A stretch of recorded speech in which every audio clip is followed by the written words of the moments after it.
Soutien et respect envers mes confrères du développement personnel, du coaching, de l'accompagnement, de la confiance en soi, de la motivation, de l'inspiration, du leadership, de la prise de décision, du passage à l'action. Nous avons, il y a peu de temps, été très fortement secoués, culbutés, attaqués, de façon plutôt injustifiée, plutôt malveillante.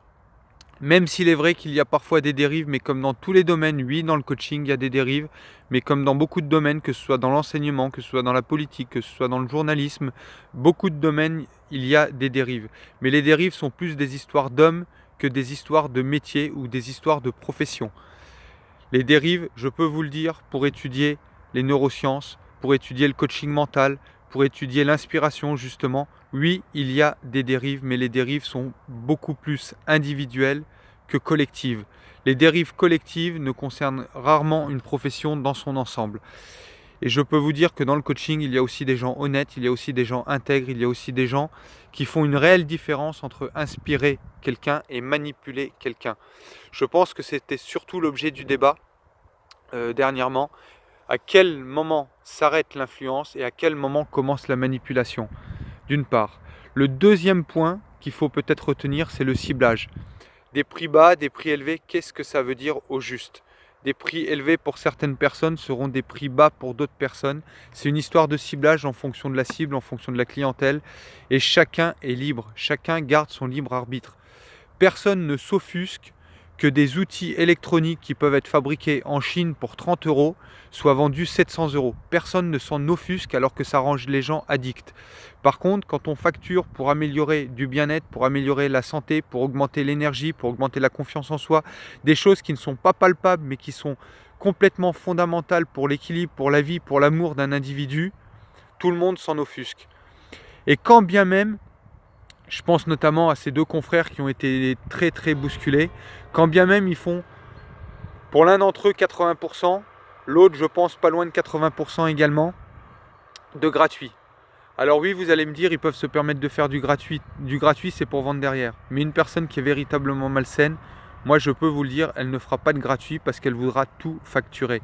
Elle ne donnera rien, alors que quand vous donnez, vous permettez aux plus démunis, vous permettez aux autres, vous permettez aux personnes qui sont réellement en difficulté de peut-être s'accrocher, de peut-être s'agripper, de peut-être remonter un pas à la fois, un centimètre à la fois.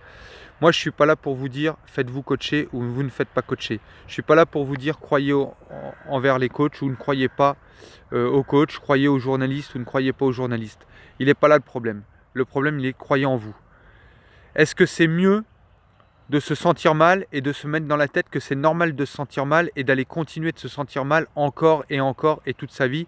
Ou est-ce que c'est normal de se dire que ça va prendre 5 ans, 10 ans ou 15 ans d'une thérapie pour se sortir d'une souffrance? Non, moi je vous dis que c'est pas normal. Et que si un coach vous dit que vous pouvez beaucoup plus rapidement changer de schéma, c'est parce que c'est la réalité. Il suffit d'étudier le cerveau, il suffit d'étudier les neurosciences et surtout de l'appliquer. Je pense que les personnes qui sont les premières à critiquer n'ont pas vécu l'expérience, ni l'expérience du coaching, ni d'expérience réelle de souffrance dans lesquelles se sont sortis de la souffrance. Parce que c'est trop facile d'être dans la souffrance et de se dire c'est normal, je ne peux rien faire et de baisser les bras. Par contre, ça demande du courage, ça demande de la motivation, ça demande de la discipline, ça demande de l'ancrage, ça demande de la répétition pour pouvoir sortir de ça. Et en ce sens, un coach pourra vous guider. En ce sens, un coach pourra vous accompagner. En ce sens, un coach pourra vous dire que oui, c'est possible. Alors arrêtons de se mettre dans la tête que c'est pas possible de gagner de l'argent, que c'est pas possible d'être en bonne santé, que c'est pas possible de manger équilibré, que c'est pas possible d'être heureux, que c'est pas possible de vivre dans l'amour, etc., etc. Oui, c'est possible. Voilà, c'est simplement mon message. Il y a un rapport addictif, oui, dans tous les domaines, que ce soit dans le domaine des hautes technologies, que ce soit dans le tabac, l'alcool, etc. Tout peut devenir une addiction. Donc effectivement, en tant que coach, on a le devoir de rendre autonome le plus rapidement possible nos élèves, nos étudiants, nos coachés. Oui, ou nos clients, si on veut utiliser le terme de clientèle pour les plus commerciaux. On a le devoir de les rendre autonomes et de tout faire pour qu'ils évitent d'être dans l'addiction. Ça, c'est évident, ça peut être une dérive. On a le devoir de rester dans le domaine de l'influence et de l'inspiration de ne pas dériver vers la manipulation. C'est clair. On a le devoir d'être clair dans ce qu'on peut aider, dans ce qu'on peut accompagner et dans ce qu'on ne peut pas. Où sont nos limites et où on va basculer dans un aspect malsain. Oui, c'est évident. Mais moi, j'ai envie de répondre à ça de deux choses.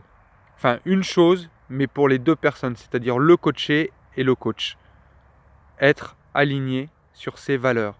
Si vous avez un coach qui est aligné sur ses valeurs, et si vous-même, vous faites ce travail en profondeur, ce travail personnel qui va être de vous dire quelles sont mes valeurs, qu'est-ce que je veux réellement, à partir de là, il n'y a plus de manipulation possible, à partir de là, il n'y a plus de souffrance possible, puisque vous allez être en aligné. Je ne dis pas que vous n'allez jamais avoir de tristesse, si, mais la tristesse ne durera pas. Voilà, c'était mon message. Je vous souhaite une excellente journée. Prenez du plaisir, visez l'excellence, c'est important, visez l'excellence. Et oui, tout est possible. Oui, tout est possible si vous le décidez maintenant et si vous passez à l'action et que vous persévérez.